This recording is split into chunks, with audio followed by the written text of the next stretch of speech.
to the Business Happy Hour with your hosts, Frank Cotto from Lincoln Lending Group, Brian Pelkey from Tampa Bay Plumbers, and Doug Ford with Suncoast Roofing Solutions on 970 WFLA. These three business owners will teach you how to work to live it up, not live to work. Now sit back, grab a cold one if you have one, and get ready for some serious business talk with three hilariously serious business owners. Now, your host of the Business Happy Hour, Frank Cotto.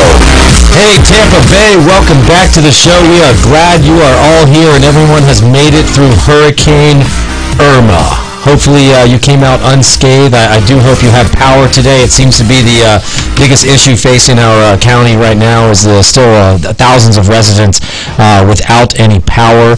Hopefully you're watching this live right now on Wednesday. If you're listening on Sunday morning, hopefully you've had time to clean up everything. I know we had tons of debris around our neighborhood, Ryan. It was pretty wild.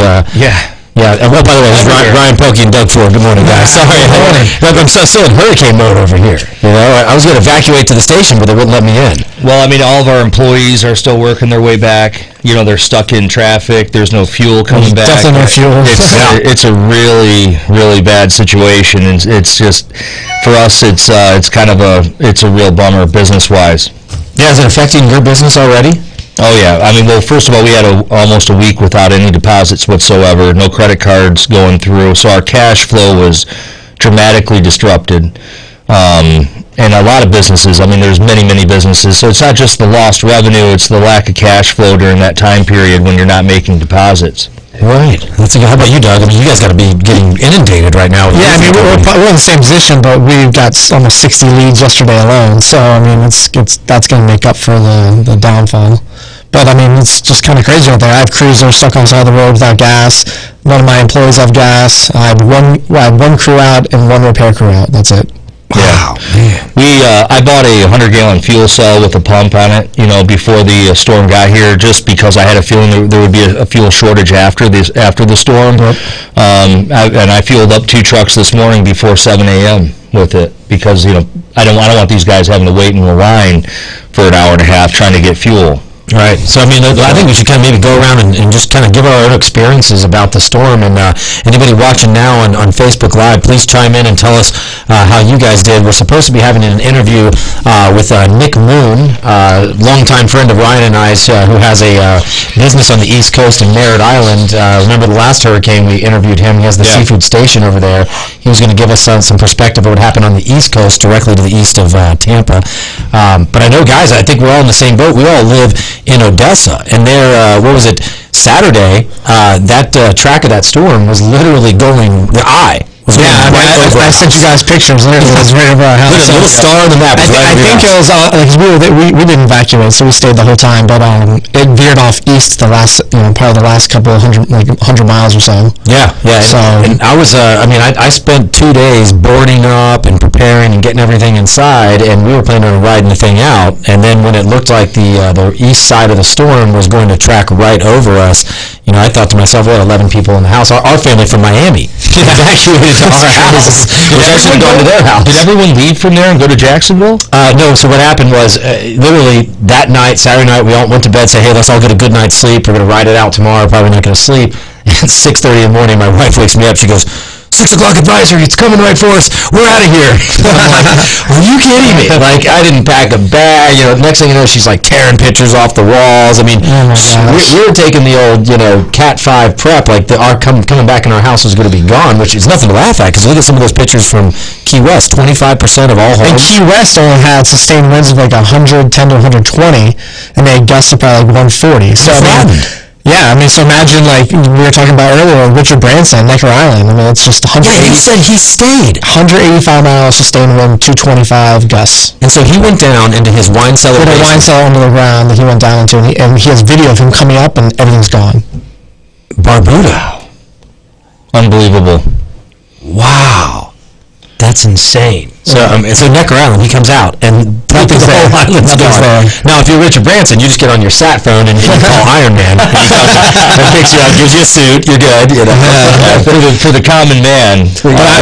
My good friend was in St. John's. Okay. He has a solar company in St. John's, and he rode the storm out, and they got devastated. Man. I mean, it's... So what we did, we that morning she said, we're out of here. I said, all right, look, if we're really going, I said, don't freak out. I said, just take our time, pack the stuff that's our essentials. Let's get, guns, ammo, food, water, into the car, marriage licenses, all that good stuff. And we did. We got on the road about 10:30. And my brother-in-law, he took his family up to the villages in Ocala where my mother-in-law lives, which I thought was a terrible idea because I'm like, I think that thing's going to go right over you. And I said, I'm not driving out of town to lose power. I mean, I was set up like you guys, generators, everything. I was ready to ride this bad boy out. And we chose to go to Jacksonville, which turned out to not be such a great choice, considering the storm took a turn to the east. Yeah. And luckily we were on the west side of Jacksonville, so we did not experience any flooding, but we lost power in the middle of the night, which was fine. So were you actually in Orange Park then? Yeah, I'd say closer to Orange Park is where I was. Yeah, west side of Jacksonville. I was right about 295 and I-10. It's what's horrible about that is that we made the same exact mistake. Yep. We went up to Panama City Beach and in our camper, stayed at an awesome beach resort RV park, and had a great time while we were there. And our plan was to leave on Saturday night and head over to Mobile, Alabama, and get a little further away because it kept inching more and more to the west. Right. At that point in time, it was inching. So we leave, we pull up stakes on Saturday night, and I get at about 1 o'clock in the morning, I got to I-10, and right before I got to I-10, I pulled off the road, and I looked at the track, I looked at the latest forecast, and I said to Kate, this thing is they keep moving it. Yeah. Oh, yeah, they got it wrong the entire time. Yeah. So, it's a crapshoot at this point. I felt like, should we go further west, or should we go east? Well, we made the very bad mistake of going east. And so by the time we made it to Jacksonville, the weather was significantly bad. I mean, it was tropical storm situation. Let me point something out, because I thought you and I had a conversation. I'm driving to Jacksonville. Ryan's arriving in Jacksonville, so we're like coordinating. And he gets there, and he's got this huge trailer, and he's like, man, he goes, I don't know. He's like, this storm, these bands are huge. I think we need to get out of here. And that's when you decided to go north. So I pull in about 45 minutes after you told me that, and I get in and I'm like, I go to our friends who live there, and they live in an awesome brick house, so I knew I was, three little pigs weren't blowing that thing down. So we go in, and I'm like, what is the deal? I'm like, how is the storm all the way up? And she goes, oh no, that's not the hurricane. It was 500-600 miles wide. It was a nor'easter coming down from the northeast, and it was actually colliding with the bands of the hurricane. So she showed me the track of this. So that terrible weather that you and I both ran into in Jacksonville, we were both blown away thinking, how can it be this bad already? I mean, things were already down, things were closed. It wasn't the hurricane, but it was a little bit of the hurricane, but all this nor'easter, so it was a terrible So it totally caught me off guard. I had no idea, so we ended up going all the way to Augusta and driving through those tropical storm conditions. For about 2 hours, I experienced that all the way to Savannah. Once we got to Savannah, it cleared up quite a bit, but by 2 o'clock in the morning that night, it was tropical storm conditions in Augusta. Yeah. Wow. So we were right there, and I mean, it was just we made the bad decision. We had no good decision really, but we made the bad decision of driving back home early. Yeah. On Monday. I don't know if that was a bad decision in the end. Yeah, those people still stuck on the road, so I think that was a good decision. Right, and that's why I did it. We wanted to get a jump on it, and I figured if I'm going to be in tropical storm conditions in Augusta, why not just be in tropical storm conditions on the way? Yeah. That's the decision we made. We woke up, and it was gusts of 50, 60, and I waited till it died down a little bit, and I got on the road right at noon from Jacksonville. And we were almost trafficless. We had to drive through a lot of places on 301 that were totally flooded, that you had to, go real slow through. We saw terrible damage, but luckily was no traffic. Now, nothing was open. So that was the scary part. You couldn't stop anywhere. No gas, no water, no food. We haven't talked about this yet, but when I was heading down 301 south, there was a ton of water building up on the east side of 301. Yeah, I saw that. And then it was going through the culverts under 301 and just like a raging river blowing out on the west side of 301. Like a major rapid river. I wonder if that was storm surge, or where was all that water coming from? Rivers. That's what Doug was saying, that right now, you were saying there's a report from Scott about rivers now? The Alafai River is pretty high and getting higher. Man. Yeah, and it's still happening. That's because, like you're explaining, the river systems are connected. So the storm, even though it's up north, rivers are flowing north, south. Yeah, I mean, the entire, if you watch the news, the Bayshore, like it was 100 yards out, completely empty of water because the storm was pushing it out and then it rushed back in. By the way, this is a funny note to all the strategy. You should go on Facebook and Google Dan the Weatherman. I saw that. Dan Bunton, Buntyn. He's someone that we know well, and he did a hilarious video on Bayshore. He went out there almost 200 yards into the water when it was all flat with a little floaty and pink goggles on, and he did a news report, which was funny. It was funny. But, might not have been later. But one thing I gotta say is I am really proud of Floridians. I mean, for once, I feel like the whole state took this seriously. And they got out of Dodge. I mean, by the time I got on the road, nobody was on the road whatsoever. Yeah, I mean, if you're in evacuation zone, if I was in evacuation zone A or B, I'd have been out. Like, I called Doug. I called him the Saturday, and I asked you. I said, all right, what can my roof take? Like, what's going to happen here? Yeah, and our plan was, I mean, I waited last minute because I'm like, no one knows where it's going. Right, it's too early. Way too early. So, I mean, I boarded up Saturday morning. It took me 2-3 hours. I boarded everything up, and then I just basically kind of relaxed, and of course you can't relax because you're trying to see what the storm is going to do. Yeah. But we made the decision on, I got up early Sunday morning, and I said, all right, well, we'll see where it's going. And if it was going to be a Category 4, 5, I'd have rolled out. But there's no, most of our homes, as long as it's block and a good roof, you probably withstand 130, 140 mile an hour. So we're going to take a quick break here, but I want to elaborate when we come back on structural integrity of homes. I want to get Doug's opinion on roof, like you were saying, the wind speeds, what we can take, what's the difference between stick and block. Try to give a little bit of advice out there for our listeners. And then we're going to go into some funny stories here about ESPN and Jamil Hill and the UT professor that was recently fired. So stay tuned. We're going to talk about some normal things as well. We're happy you're all safe. Hopefully you have power. You're listening to the Business Happy Hour on 970 and on Facebook Live. Stay tuned. We'll be back in just a minute with some roof forecast information. Hi, I'm Ryan with Tampa Bay Plumbers. Thank you for choosing us for all of your plumbing, septic, and water treatment needs. What makes us different at Tampa Bay Plumbers is that we're a local full-service plumbing contractor that can handle any project, large or small, including cured-in-place pipelining, septic installations, and various water treatment products. You can find us at tampaplumber.net or 24/7 by phone at 813-PLUMBER. Thank you, and we look forward to working with you. This is Ryan with Tampa Bay Plumbers. At some point, we've all had to have a drain line snaked out. This typically involves running a steel cable through the drain line in an effort to clear a blockage. This often leaves a film of scale or buildup on the inside of the pipe with a hole in the middle. The only way to properly descale a drain line is to perform a hydrojet service. We use equipment that essentially pressure washes the inside of the pipe, leaving your drain lines free and clear. The two symptoms of a sewer backup are foul odors and slow-moving drains.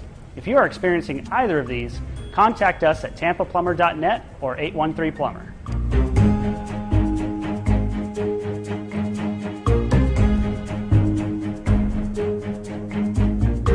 My name is Ryan, and I am the production manager for Tampa Bay Plumbers, your one-stop shop for all of your plumbing and septic needs.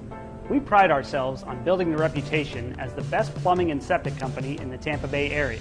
But don't take it from me. Look us up on Google and you will see that we have a 4.8 star rating with over 100 reviews. We also have multiple awards and recognition from multiple online review sites such as Angie's List, Yelp, and Facebook. We do everything plumbing and septic, from residential to commercial, new construction to service. You can find us at tampaplumber.net or call us at 813-PLUMBER.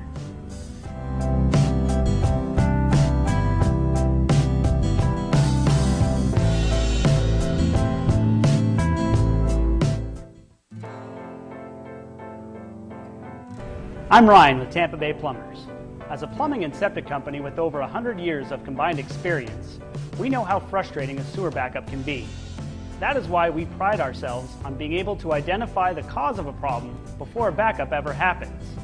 One of the tools we use to identify a problem in the sewer system is a video inspection camera.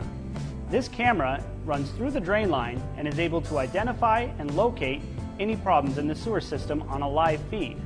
We then take that information from the live feed and are able to provide a recommendation on how to best fix the problem, oftentimes without the use of any excavation. If you are experiencing any problems with your sewer system, you can find us at tampaplumber.net or call us at 813-PLUMBER. Hi, I'm Ryan with Tampa Bay Plumbers, and welcome to our website. So what's different about Tampa Bay Plumbers? Everything is different about us. Our company does literally everything that involves plumbing, water, drainage, sewer, septic. We handle it from A to Z, which is completely different than just about every company in town. If you call a plumber, they don't do septic necessarily. Definitely if you call a septic contractor, they don't do plumbing.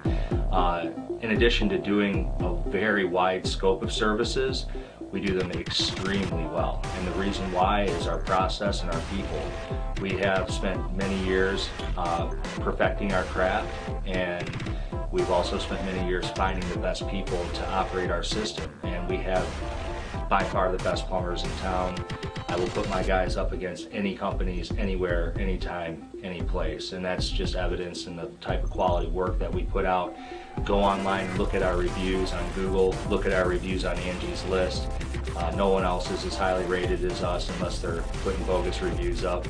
But our company takes a lot of pride in what we do on a daily basis, and we hope that you give us a chance. Again, I'm Ryan with Tampa Bay Plumbers. Thanks a lot for visiting our site.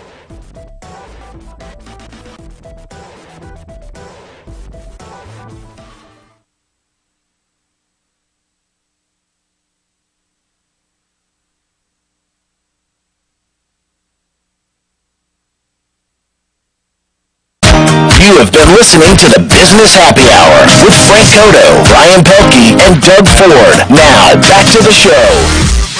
Hey guys, welcome back to the show. Just to announce, we have a guest in the studio. We have a former mayor and current mayoral candidate Rick Baker in the studio. How you doing, Rick? It is great to be with you, Frank. It's good to be here. That's great to have you.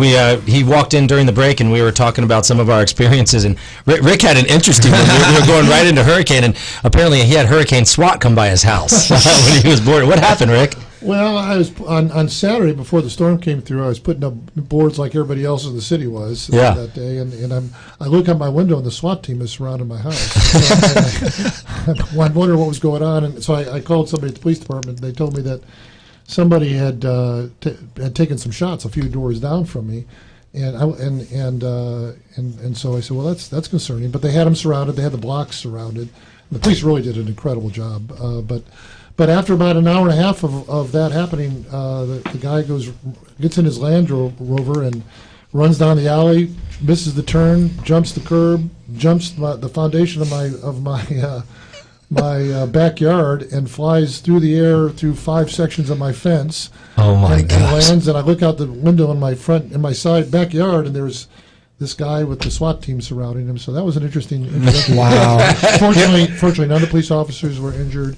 And neither was the suspect, but it was an interesting experience. Well, it's funny. They were actually warning people, don't shoot at the hurricane. Don't shoot! Come on, People get mad. You start shooting their guns at the hurricane, and they're saying it can actually turn around and come back and You are joking me, I swear to God. It's a little sad that you actually have to tell people. Don't shoot at it. It might spit it back at you. I mean, I've heard the joke that there are people that are that stupid. I mean, it is sad when you have to tell people don't shoot. Actually, I did see something funny on the lighter note. I said when the hurricane was in the Caribbean, I kept seeing the Facebook post saying, "All right, at Florida, at 5 p.m., everybody turn on your fan and point it south." If we do this together, we can move the hurricane. But on a serious note, no, we're glad you're safe, Rick, and glad everything. You said Old Northeast turned out okay. You guys didn't have any flooding or anything crazy. Yeah, obviously lots of wind damage. A lot of people thought. I think the main issue. I was down in Midtown. We were actually providing some food to some folks last night. And, nice. And what you see the most is people. They're kind of tense with the lack of power. Yes. A lot of folks that can't afford it. Their power is out, and their refrigerator the food is spoiling. Yeah. Now, are you guys TECO or Duke? Duke. So they're saying TECO actually responded a lot faster than Duke Energy. Duke Energy is a little slower right now for some reason. Well, I think there's just a lot of people out of power. Yeah. A lot of people out of power and need help, and so it's. I heard a lot of that last night when people were looking for food. I actually delivered a generator to one of my friends who's out of power last night in Dunedin, and almost every intersection I went through had officers, that they had basically closed off the turning lanes so you could just go through them, and they were directing traffic through them. But most of that whole area didn't have power as of last night, and I know they don't have it still yet because I'm about to deliver a different generator out to her today. Man, so. I drove around the city to kind of survey how everything went, and I was really impressed by the people driving around, because there were a lot of lights out. I'd say, maybe 2/3 of the lights I came to, there was no power. But people were observing the four-way stop rule. That's impressive. Even if the police weren't there, even if there wasn't a stop sign, they were observing the four-way stop rule. And that really is. Yeah, what they did with us is up in our area, they actually put stop signs at lights. That's a good thing on all 4 areas, and so everyone just making a four-way stop, like you said. Yeah, they were definitely not observing it on the way to work this morning. I'll promise you that. No. Well, Ryan and I both came down 301. We both left the Jacksonville area on Monday morning, late morning, when there's still some high winds, and 301 was terrible, and that was scary. We saw some bad accidents. 301 has a lot of large cross streets, and people weren't paying attention to the lights not being out, and it was squirrely for sure. Yeah, I think you need to have police at the busy intersections like US 19 roads and stuff like that. And absolutely. Then the smaller lights, people can do the four-way. Did you see the accident on West Shore on your way here by chance? I don't know if you went that way. You probably came Gandy. Yeah. On West Shore, they're still without power on half of the street, and there was an accident coming out of one of the Colbert neighborhoods over there. It was pretty bad. Hey, people need to realize, it's still a risky situation out there. You got no power, a lot of things out. People need to be careful. Yeah, I got real frustrated yesterday. I made a post online. I barely ever vent my feelings, but I run a mortgage company, and I was getting an incredible amount of phone calls from realtors yesterday asking about updates on files and when are we going to close and things like that. And I just felt like it was a little too soon to be working on non-essential type business. I spoke to my good buddy Chris. He owns On Swan, and I thought that was essential. He got his staff together yesterday, and they opened the restaurant yesterday afternoon. And he said, I think they did triple their normal sales. People were thanking him left and right just for giving them a place to eat, because like Rick said, that was one of the things we didn't have. I mean, food was spoiling. We didn't have electricity, and we didn't have restaurants to go to. Right, that's exactly right. Yeah. We opened up. I'm president of the Edwards Group, so we own Sundial, and Locale opened up yesterday. The Locale, that place is awesome. Yep. And Mahaffey, we opened up for Duke, the energy folks coming in from out of town. Nice. Gave them a place to stay. Folks are staying. They got cots set up and everything. Yeah, I think Florida in general was super prepared. I mean, they had all the all the power people on standby. They had everyone on standby waiting to come in the state. So I think they did a great job. Back in 04-05 when we had 2 million hurricanes. Yeah, and Rick was the mayor back then, by the way. And Jeb Bush was the governor at the time, and I think that all of us had such a test run. I know in St. Pete, we went back and reviewed our emergency operation plan, and I actually spent a day and a half down in Port Charlotte after Charlie went through, because we thought we were going to get Charlie. Oh, yeah, I remember that. It was 3 hours away from a Category 4 hitting us, and it turned. So I went down there just to kind of observe and see what we could learn about making sure that we get prepared for it. One of the things I learned at the time is they were not in a hurricane-prepared emergency operations center. So the roof of their operations center got torn off. Oh, wow. So I came back, and we were building a water department headquarters at the time. I said, okay, we're going to stop this and make it a Cat 5 building. Yeah. And we moved our EOC into our water department so that you would, you have to have your EOC operational. Absolutely. So you learned a lot when you do that. And I think the whole state did that. I think the governor, Jeb, did an incredible job. We on a local basis, we learned what we need to do better next time. Put a lot of changes into place, and I do think Florida. I do know that there was news reports. So my friend up in D.C., they were actually reporting on the Washington Post. Tampa, and they actually named Tampa directly. That Tampa is one of the most unprepared cities for a big Category 4, Category 5. Yeah, what they had talked about, what that article was about, I think, was with the climate change and the sea level rise and all that sort of stuff, and how vulnerable you are in the coastal areas. Correct. Yeah, storm surges just devastate this area. Wow. We got very fortunate. A quick break, guys. We've got Rick Baker. We also want to talk to you later in the show about your new run here for mayor. All right, that'd be great. Yeah, I mean, you did such a great job before. I'd be happy to see you back. Well, good. Absolutely. And now he's knocked out 3 storms. He's now 4. I mean, you got to have this guy in here, guys. I mean, come on, he's a storm killer. You listen to the Business Happy Hour on 970 and Facebook Live. Feel free to get in and comment today. Tell us your story about the storm. We'll be back in just a minute with Rick Baker.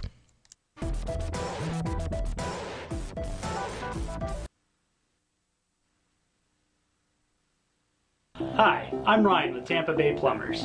Thank you for choosing us for all of your plumbing, septic, and water treatment needs. What makes us different at Tampa Bay Plumbers is that we're a local full-service plumbing contractor that can handle any project large or small, including cured-in-place pipelining, septic installations, and various water treatment products. You can find us at tampaplumber.net or 24/7 by phone at 813-PLUMBER. Thank you, and we look forward to working with you. This is Ryan with Tampa Bay Plumbers. At some point, we've all had to have a drain line snaked out. This typically involves running a steel cable through the drain line in an effort to clear a blockage. This often leaves a film of scale or buildup on the inside of the pipe with a hole in the middle. The only way to properly descale a drain line is to perform a hydrojet service. We use equipment that essentially pressure washes the inside of the pipe, leaving your drain lines free and clear. The two symptoms of a sewer backup are foul odors and slow-moving drains. If you are experiencing either of these, contact us at tampaplumber.net or 813-PLUMBER.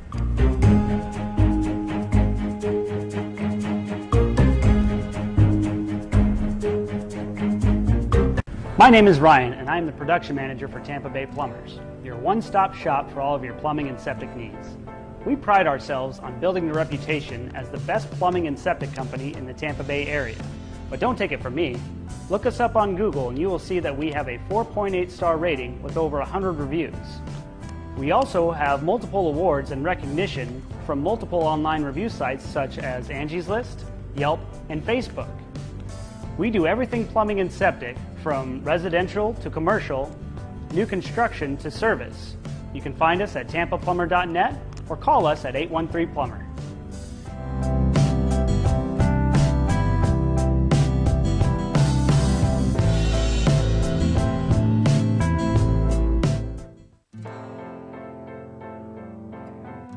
I'm Ryan with Tampa Bay Plumbers. As a plumbing and septic company with over 100 years of combined experience, we know how frustrating a sewer backup can be. That is why we pride ourselves on being able to identify the cause of a problem before a backup ever happens. One of the tools we use to identify a problem in the sewer system is a video inspection camera. This camera runs through the drain line and is able to identify and locate any problems in the sewer system on a live feed. We then take that information from the live feed and are able to provide a recommendation on how to best fix the problem, oftentimes without the use of any excavation. If you are experiencing any problems with your sewer system, you can find us at tampaplumber.net or call us at 813-PLUMBER. Hi, I'm Ryan with Tampa Bay Plumbers, and welcome to our website. So what's different about Tampa Bay Plumbers? Everything is different about us. Our company does literally everything that involves plumbing, water, drainage, sewer, septic. We handle it from A to Z, which is completely different than just about every company in town. If you call a plumber, they don't do septic necessarily. Definitely if you call a septic contractor, they don't do plumbing. In addition to doing a very wide scope of services, we do them extremely well. And the reason why is our process and our people. We have spent many years perfecting our craft, and we've also spent many years finding the best people to operate our system. And we have by far the best plumbers in town. I will put my guys up against any companies, anywhere, anytime, any place. And that's just evidence in the type of quality work that we put out. Go online, look at our reviews on Google, look at our reviews on Angie's List. No one else is as highly rated as us unless they're putting bogus reviews up. But our company takes a lot of pride in what we do on a daily basis, and we hope that you give us a chance. Again, I'm Ryan with Tampa Bay Plumbers. Thanks a lot for visiting our site.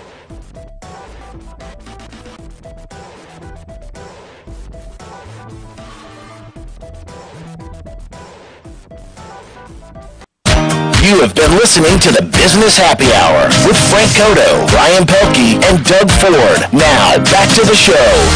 Hey guys, thanks for listening to the Business Happy Hour. In studio with Ryan Pelkey, Doug Ford, and our guest Rick Baker, former mayor of St. Petersburg and current candidate. We're going to get this guy back in to beat some more hurricanes for us, for sure.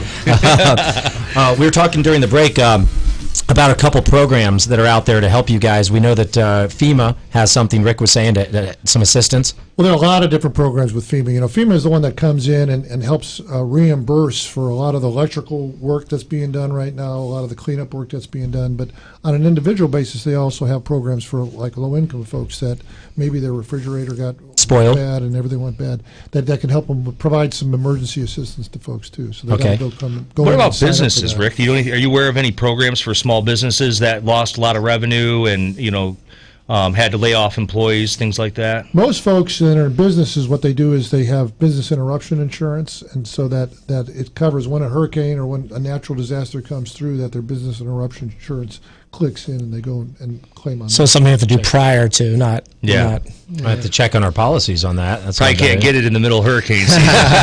Probably not. I think they got a window when it's coming. Kind of close down It's the like, insurance. like home insurance. So hey, take this as an opportunity, guys, though, to think about your insurance policies. I know Absolutely. everybody goes crazy when the storm is right there, but now that it's gone, over the next few weeks, maybe give your insurance carriers a couple weeks to get through this, but give them a call, talk to them about what you can do. I'll tell you one thing I did. I'm a gun collector, and I when my wife decided we were going to maybe evacuate a couple days earlier, I called the NRA. Okay, for any members, and I got gun insurance without having to itemize anything in my collection, and you can get almost any coverage you want, and it goes into effect at midnight the day you buy it. So Wow. it gave me peace of mind that I could leave, knowing that some of my prized possessions were covered. But I mean, that's very minute compared to houses and things like that. But just to give you an idea, if you've never done that and you have any type of collections or anything, who knows, coins, guns, jewelry, think about making sure you have insurance on those things so you're not worried about those material possessions when you're leaving. Worry about your family and your food. Yeah, we had a couple roofs loaded with tile, and so. Oh, we saw that on the news. Well, we were strapped. We strapped every single tile, basically stacks of 6.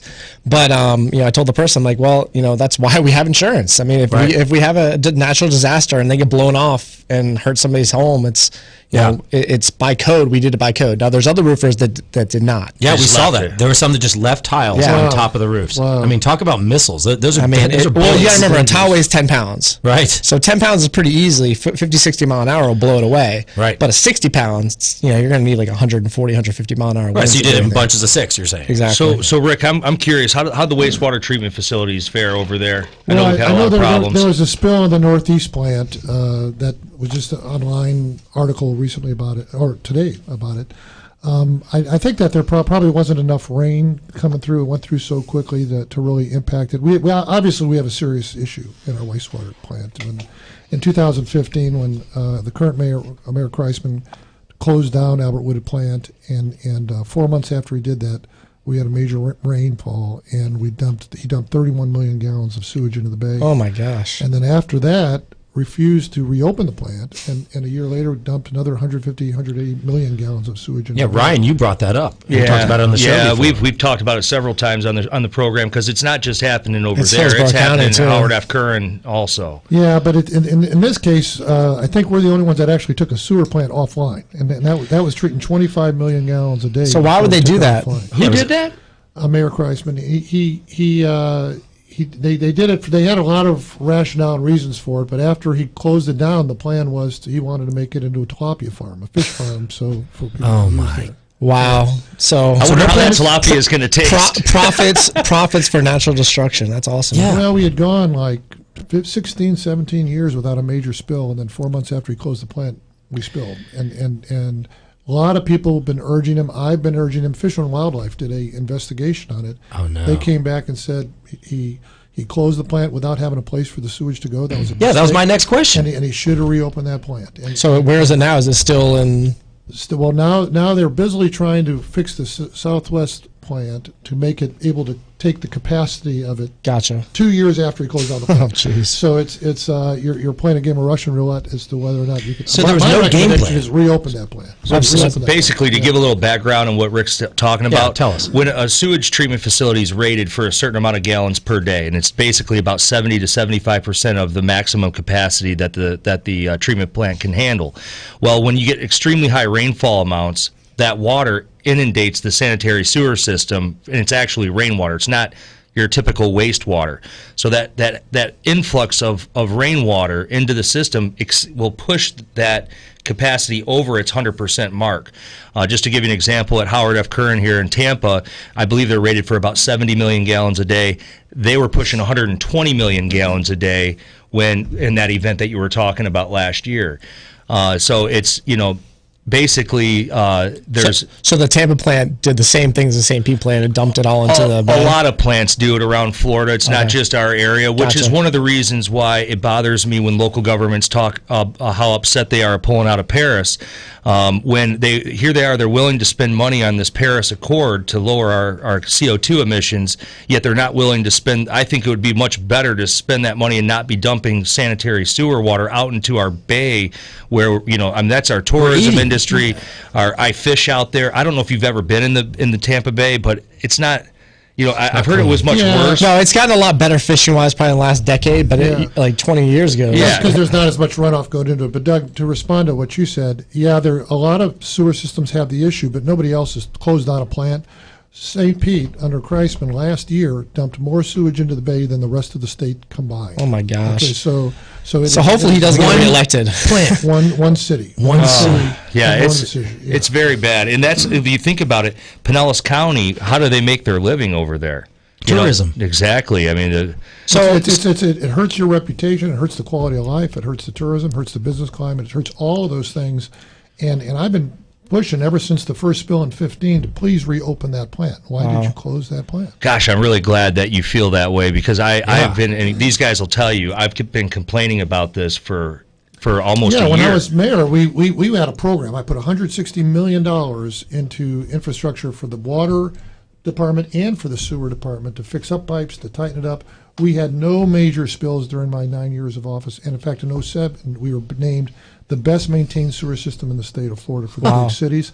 And then you go and you close a plant and you dump 200 million gallons of sewage in the bay. It's just and it's just beyond me why he, other than for political reasons, he didn't want to acknowledge he made a mistake, that he won't reopen that plant. He needs to reopen that plant, and we're just dodging bullets right now because we've not had another major rain like we had last year or the year before. When we get that, we're going to have a problem. This could have been it. I mean, think about it right now. This easily could have been it. Had this had the rainfall, with it. All it would take was a high-pressure system to hold it here. Yeah, I mean, you think about the rainfall that happened in the East Coast and other parts of Florida. They just got lucky. I mean, we just got really lucky. So you were in office when downtown St. Pete. You guys you probably were the forward thinking on making downtown St. Pete what it is today, correct? We did Beach Drive. I did Beach Drive when I was in office, so I brought the Grand Prix to St. Pete. Yeah, thank you for that. I mean, so I just want to give you props because I feel like St. Pete has come out of like this, it was a very like old rundown area, and now downtown St. Pete, I mean, it's like a little mini Miami. It's the place to go. There's good restaurants. There's a vibe. I know. I think we're cooler than Miami, but I'm just saying it's awesome. USF. I think part of the push of that is USF having dorms because when you have young children. That's right. We did the dorms. USF. We brought St. Pete College downtown at the time. Yeah. We brought the St. Petersburg Bowl to town at the time.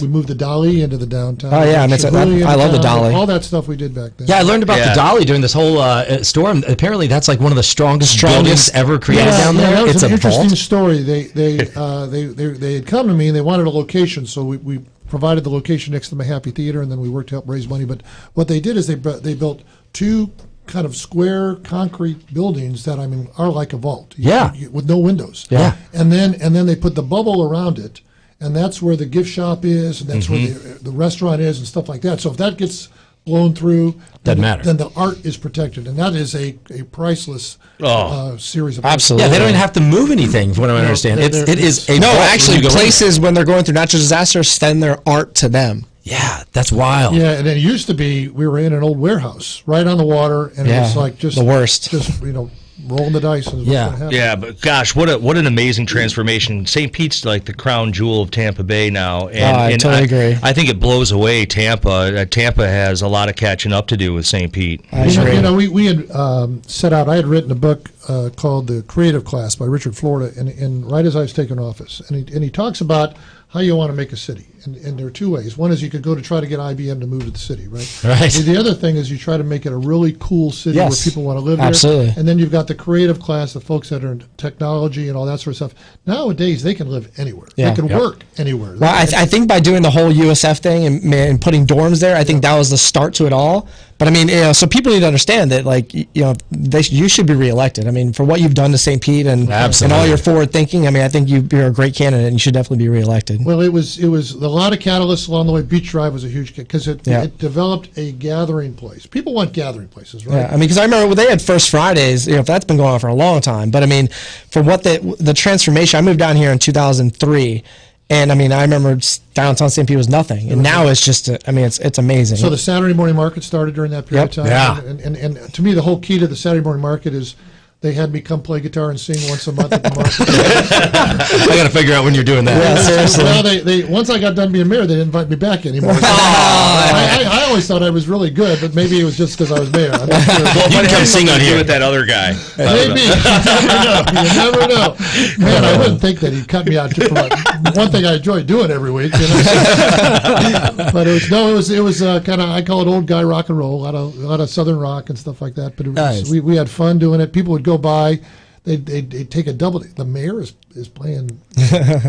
So what does he do on First He's Friday playing now? Skinner, Does he sit back on First Friday and eat tilapia? Or Yeah. He shuts down sewage plants. Yeah, he actually must have really liked tilapia. Why would you? I mean, I've got to tell a story about that. We're going to take a break here, but this whole tilapia thing is about to come full circle when I tell this story. I don't know if you guys ever saw the Dirty Jobs episode about tilapia. I won't eat it anymore. tilapia is not even a good fish to eat. No, wait to hear the story.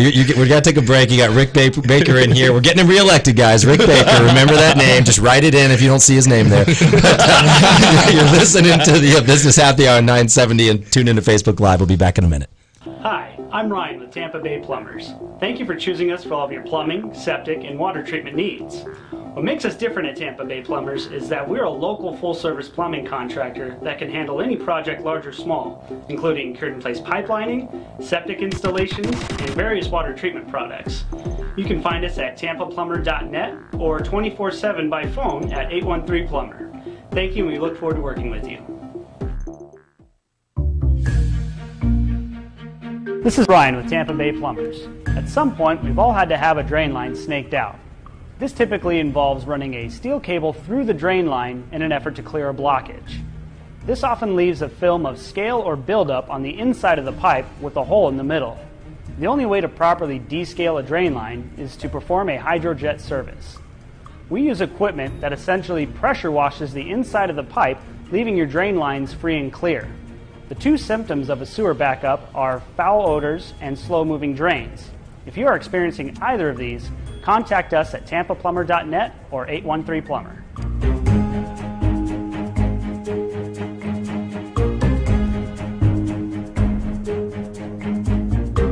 My name is Ryan, and I'm the production manager for Tampa Bay Plumbers, your one-stop shop for all of your plumbing and septic needs. We pride ourselves on building the reputation as the best plumbing and septic company in the Tampa Bay area. But don't take it from me. Look us up on Google and you will see that we have a 4.8 star rating with over 100 reviews. We also have multiple awards and recognition from multiple online review sites such as Angie's List, Yelp, and Facebook. We do everything plumbing and septic, from residential to commercial, new construction to service. You can find us at tampaplumber.net or call us at 813-PLUMBER.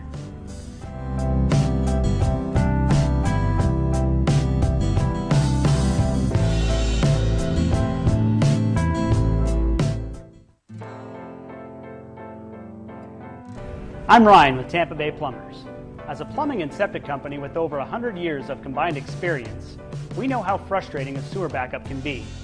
That is why we pride ourselves on being able to identify the cause of a problem before a backup ever happens. One of the tools we use to identify a problem in the sewer system is a video inspection camera. This camera runs through the drain line and is able to identify and locate any problems in the sewer system on a live feed. We then take that information from the live feed and are able to provide a recommendation on how to best fix the problem, oftentimes without the use of any excavation. If you are experiencing any problems with your sewer system, you can find us at tampaplumber.net or call us at 813-PLUMBER. Hi, I'm Ryan with Tampa Bay Plumbers, and welcome to our website. So what's different about Tampa Bay Plumbers?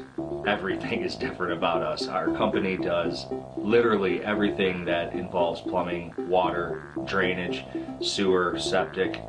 We handle it from A to Z, which is completely different than just about every company in town. If you call a plumber, they don't do septic necessarily. Definitely if you call a septic contractor, they don't do plumbing. In addition to doing a very wide scope of services, we do them extremely well. And the reason why is our process and our people. We have spent many years perfecting our craft, and we've also spent many years finding the best people to operate our system. And we have by far the best plumbers in town. I will put my guys up against any companies, anywhere, anytime, any place. And that's just evidence in the type of quality work that we put out. Go online, look at our reviews on Google, look at our reviews on Angie's List. No one else is as highly rated as us unless they're putting bogus reviews up.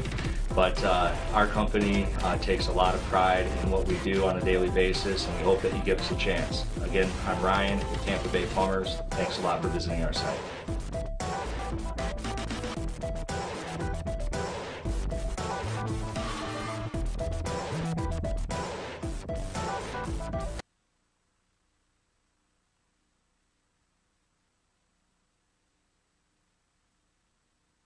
You have been listening to the Business Happy Hour with Frank Cotto, Ryan Pelkey, and Doug Ford. Now, back to the show.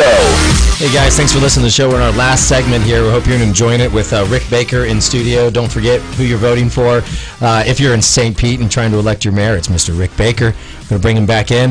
One of our listeners had a question. They just posted on Facebook Live. Chris asked, wants me to ask Rick, he said, with all the development going on in St. Pete, how are you guys going to manage all of the traffic and the roadways down there? You know, one of the great benefits we have in the city, within the city itself, is we have a great flow traffic system right now with the interstate feeders. We got the 2 interstate feeders coming in, the one-way roads going in and out of the downtown. Right. We really don't have a significant traffic in the city itself.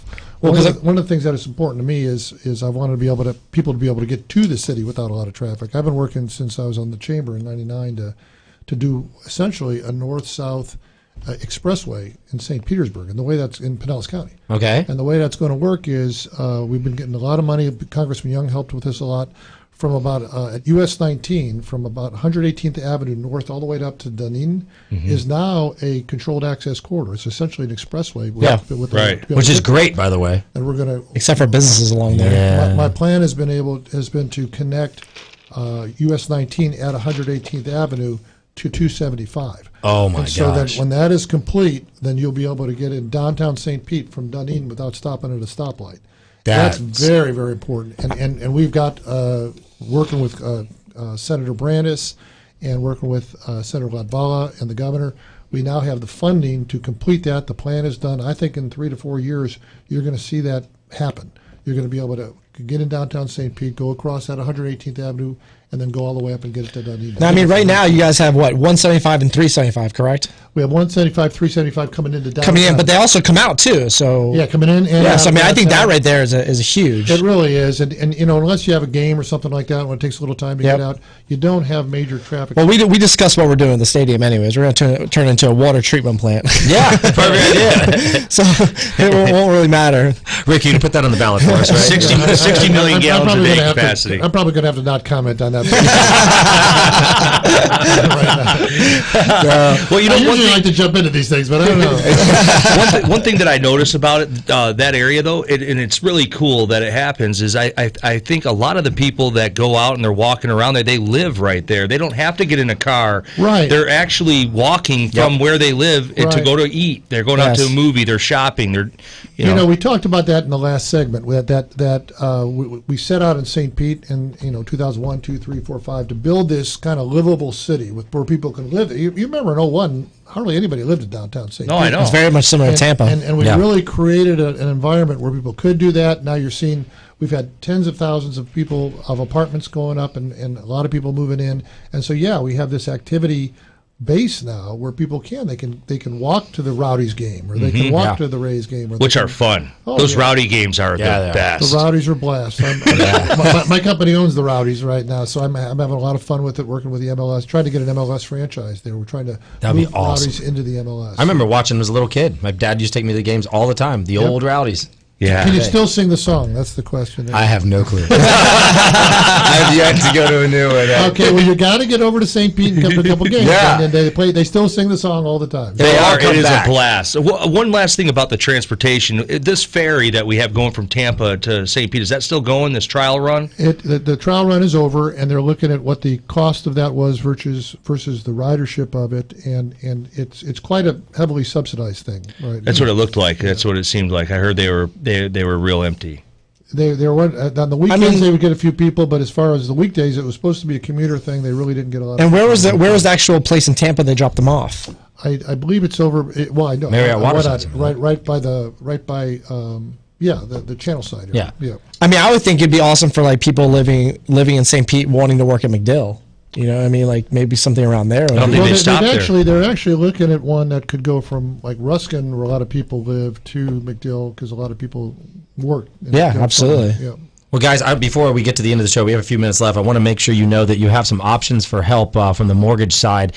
If you're affected and you need a little bit of relief, I mean, even if, like Rick said, you lost all the food in your fridge, you had to spend money on supplies and boarding or evacuations or whatever, and, a couple thousand, would really help your family. Call your mortgage lender. Tell them where you are. Tell them you are affected and you need help. Any federally affected disaster areas, which is most of our state, you'll be eligible for up to a 3-month forbearance of your mortgage payments. This doesn't mean 3 free months. What it means is they're going to tack these payments onto the end of your mortgage. You won't have to make your payments for 3 months. From what I understand, a couple people called Quicken Loans and some other servicers, and this was done in a matter of minutes. Okay, so don't stress out. Do it now. It's the 13th. You still have time this month to do it, to help you if you haven't made this payment, or starting next month. There's also the FHA 203H disaster loan. If you're trying to buy something new and you were affected, it's 100% financing. We're offering that program, and refinances. FHA has some special refinances to help you recover or fix your house. So give us a call if you need that, or call any mortgage company. I'm sure anybody's willing to help. But of course, 813 Mortgage. We're welcome to help you there. LincolnLend.com.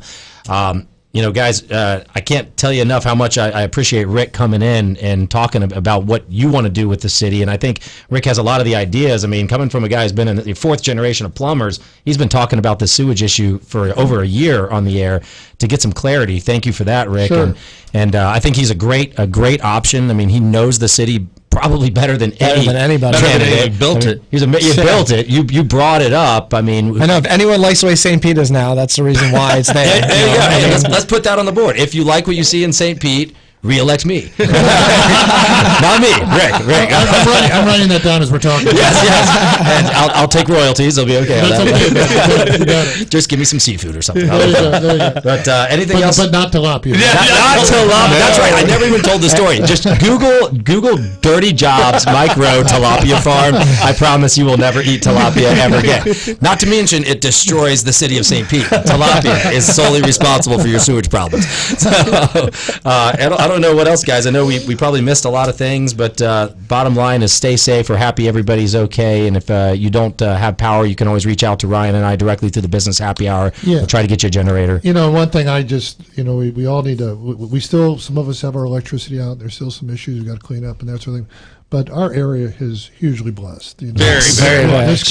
We could have really been hammered. There's still dodged some the bullet people for need some sure. help. We're reaching out to some of the folks, especially the low-income folks. They still need some help, and we're going to reach out to them. Yes. But as an area, we were blessed. Yeah. And Rick couldn't have said it better. Guys, the Business Happy Hour is here to help you. If you need anything, find us on Facebook, call us, whatever you need to do, and we'll be here to help you guys out. Hopefully by next week, it'll be a whole different city. And again, Florida, you guys did a great job. Let's make sure we do it again, same way. You're listening to the Business Happy Hour on 970. Rick, thanks for coming. Thank you for having me. Anytime. Ryan, Doug, let's have a great weekend, guys. Everybody stay dry and stay safe. And tune in next week. No clue if we're going to have a guest on right now at this minute, but if we do, we'll put it on the Facebook page, and we'll talk about where everybody is. Have a wonderful weekend, and stay safe and be with your families.